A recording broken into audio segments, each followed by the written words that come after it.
रुक जा धर्मी।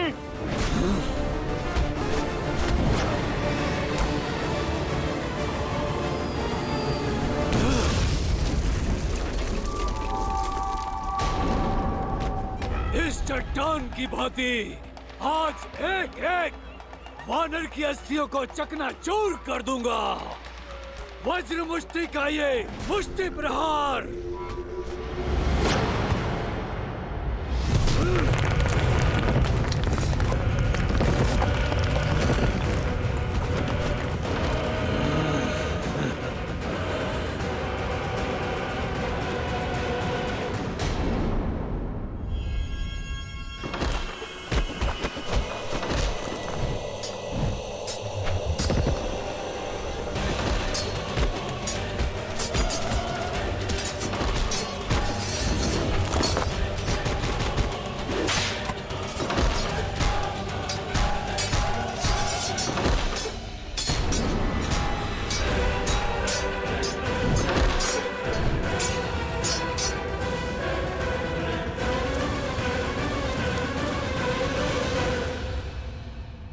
मेरी सेना को कुचलने की बात करता है मूढ़। तनिक इस वानर को मसल कर दिखा तो जानू।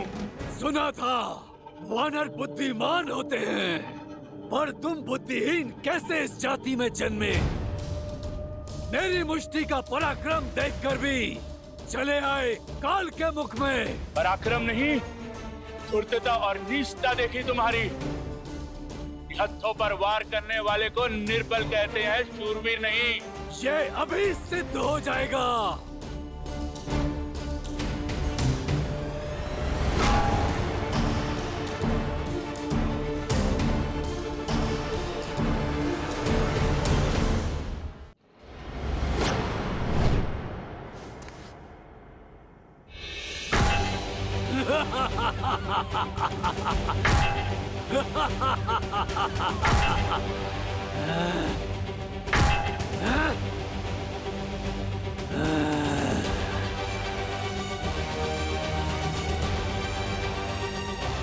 जय श्री राम।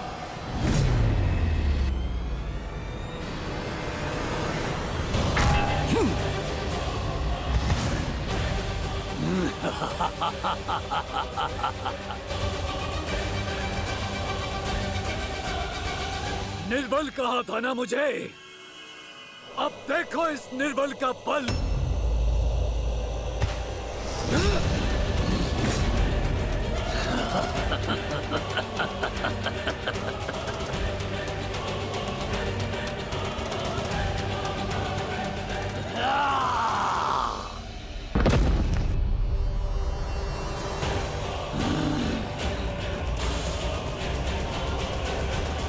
जिसने भरी सभा में अपने समक्ष झुकने के लिए सभी को विवश कर दिया, आज देखो उसके पग भी उखड़े जाएंगे। ये तो केवल आरंभ है राम। देखो देखो कैसे तुम्हें भगवान कहकर तुम्हारे चरण छूने वाले इन वानरों को एक एक करके धराशाही करता हूं।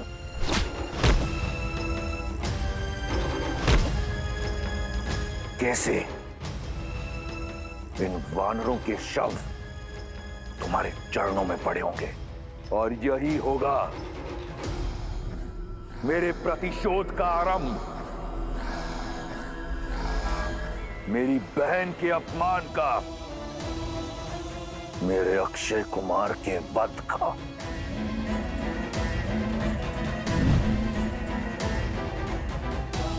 मेरे इंद्रजीत के रक्त के जितने कण धरती पर गिरे,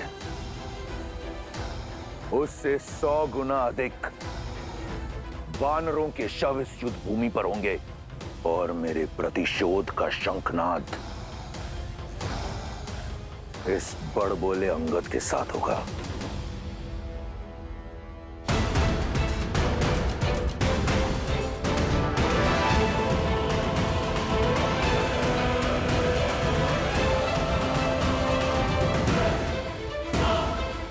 अंगद, अंगद, उठो अंगद।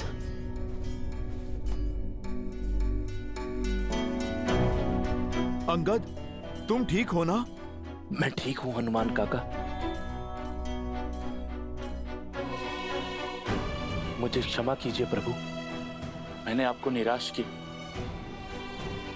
मैं इतने प्रयासों के बाद भी उसे हरा नहीं पाया। ऐसा लग रहा था मानो मैं वज्र की मूर्ति के साथ लड़ रहा हूं।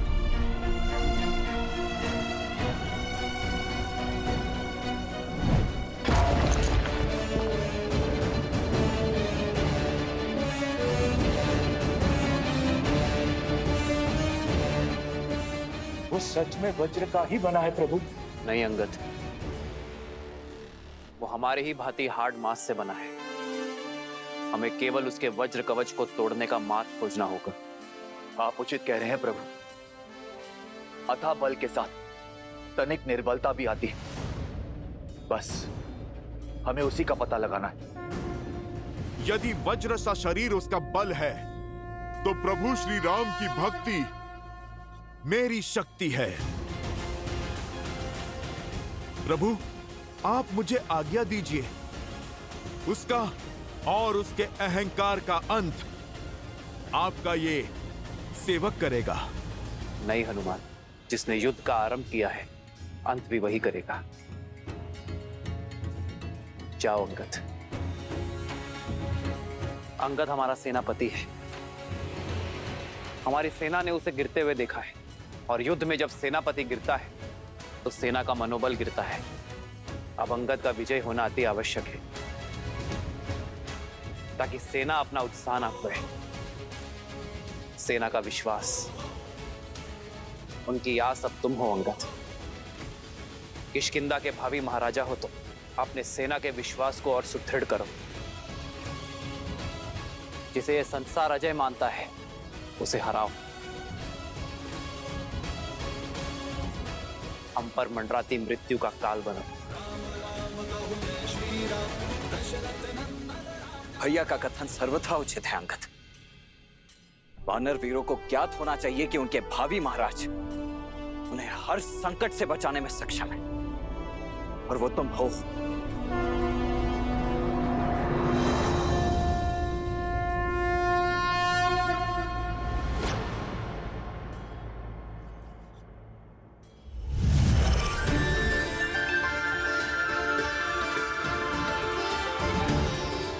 यदि वो दुष्ट वज्र का बना है, तो ये तलवार वज्र का काट है। महर्षि अगस्त्य की कृपा से मिला है मुझे, और अब इस तलवार को मैं तुम्हें सौंपता हूं अंगद।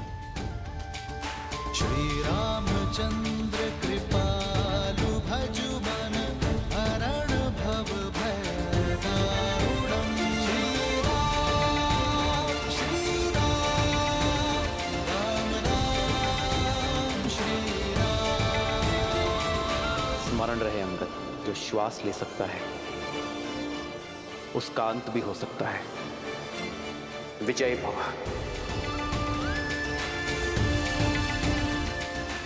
जब मुझे स्वयं पर विश्वास नहीं था, तब मुझ पर विश्वास दिखाने के लिए धन्यवाद प्रभु।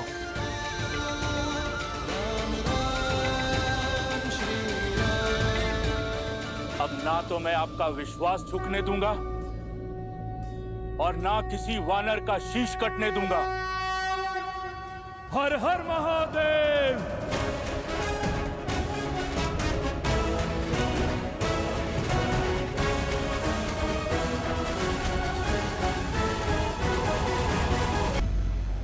देखो देखो इस मूर्ख को कैसे मृत्यु से आलिंगन करने चलाया।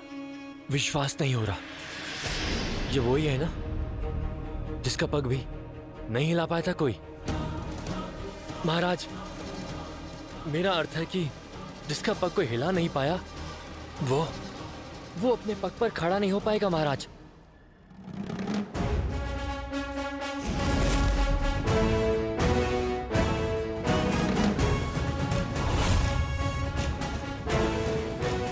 फिर लौट आए।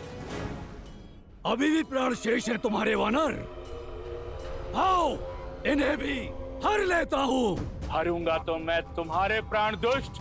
ओ, जो वानर मेरे समीप तक ना आ सका, वो करेगा मेरे वज्र शरीर का संहार।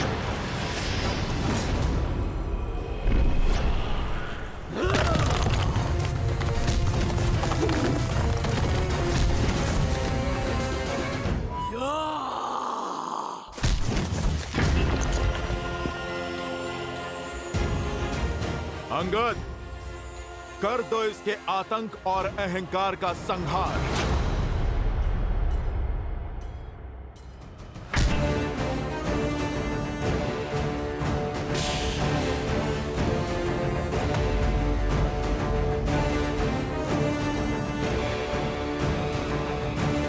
इसे तो युवराज इंद्रजीत भी हिला नहीं पाए थे।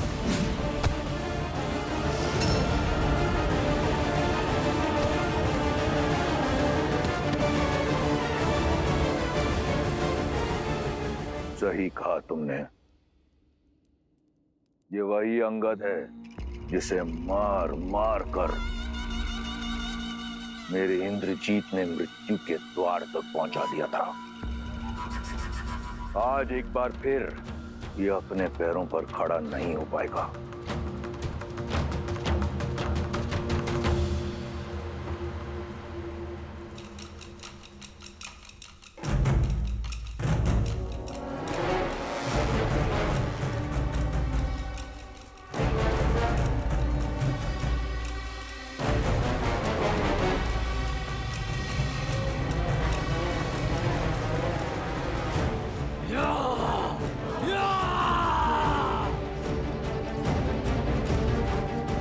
राम नाम लेकर इस रखे गए पग में धर्म और न्याय की शक्ति है। उठाए नहीं उठेगा। मूर्ख वानर तू! वानर नहीं हूं मैं।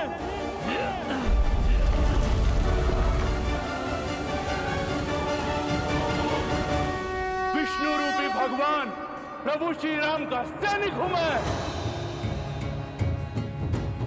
स्वयं नारायण का सुदर्शन चक्र हूं मैं। तुम अधर्मियों के लिए प्रभु श्री राम के बाण से छूटा महाकाल हूं मैं।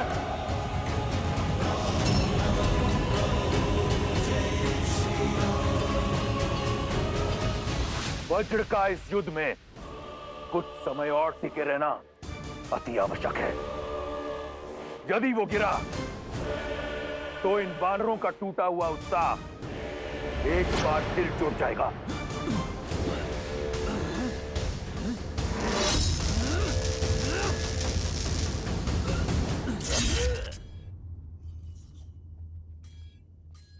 स्मरण रहे अंगद, जो श्वास ले सकता है उसका अंत भी हो सकता है।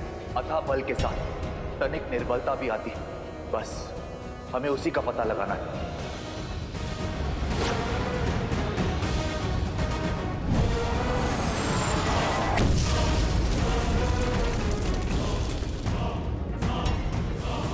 इसका शरीर वज्र का है, पर इसकी गर्दन नहीं। जय श्री राम।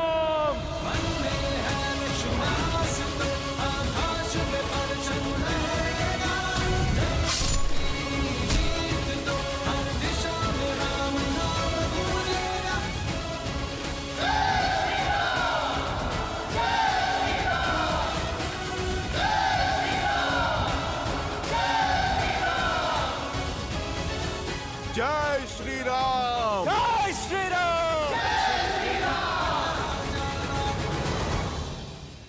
बृहस्पति, कहां तक पहुंचा वो आधे से अधिक मार्ग तक पहुंच चुके होंगे।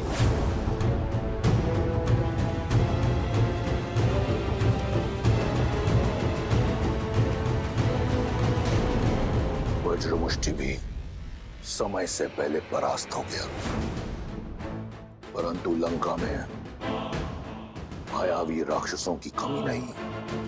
कंपन का युद्ध भूमि में उतरने का समय आ गया है।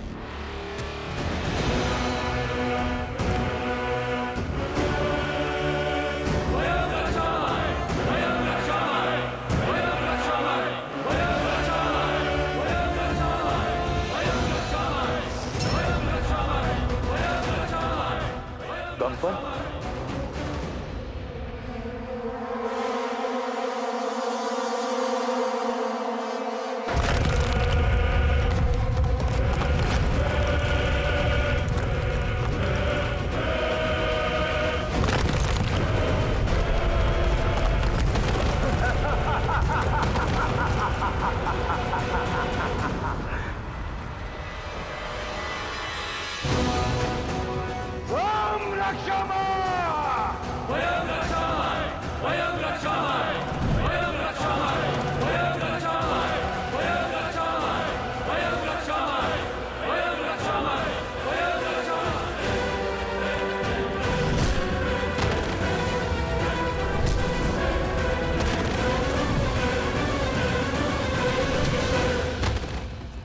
हनुमान, इससे पहले कि ये दुष्ट हमारे वीरों का और अनिष्ट करे, तुम्हें इसे रोकना होगा। आज्ञा का पालन होगा प्रभु।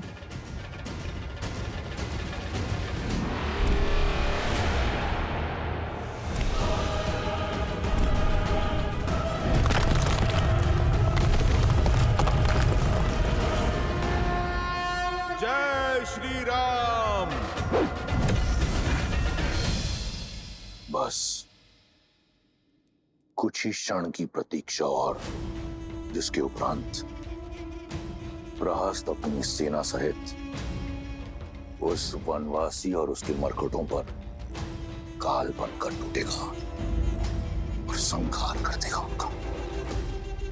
प्रभु, किस दुविधा में हैं आप? विचार कर रहा हो कि रावण की रणनीति क्या है। यदि वो चाहता तो सबको एक साथ भेजकर यहां शवों का ढेर बिछा सकता था। लगता है ये समय काटने का प्रयास कर रहा है।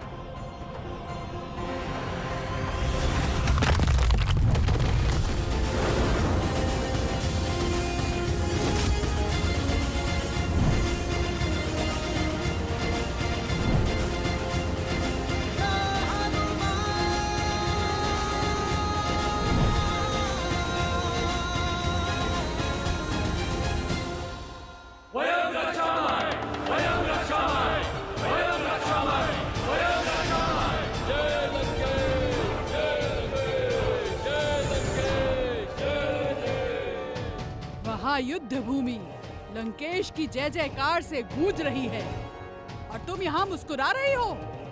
तुम्हारे राक्षस राज का जयकारा तो कभी कभी सुनने को मिलता है, अन्यथा युद्ध भूमि तो मेरे श्री राम के नाद से ही गूंजती। इस बार तुम्हारे राम की जय जयकार नहीं, चीत्कार सुनाई देगी। युक्ति ही कुछ ऐसी लगाई है लंकेश ने। सेना की एक टुकड़ी सुरंग से भेजी है। तुम्हारा राम और उसकी सेना दोनों ओर से राक्षसों के बीच ऐसे पिस जाएंगे जैसे चक्की के दो पाटों के बीच गेहूं पिस जाता है। रावण की युक्ति का उत्तर श्री राम की शक्ति देगी। ऐसा कौन है विभीषण जिसे इस क्षण युद्ध भूमि में होना चाहिए किंतु है नहीं?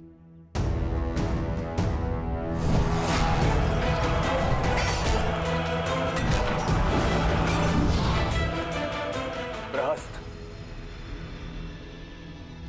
दशानन का रणनीतिकार। प्रभु, बहुत दिनों से युद्ध भूमि में दिख नहीं रहा है। वो इतना भी घायल नहीं था कि उसे विश्राम करना पड़े। रावण का रणनीतिकार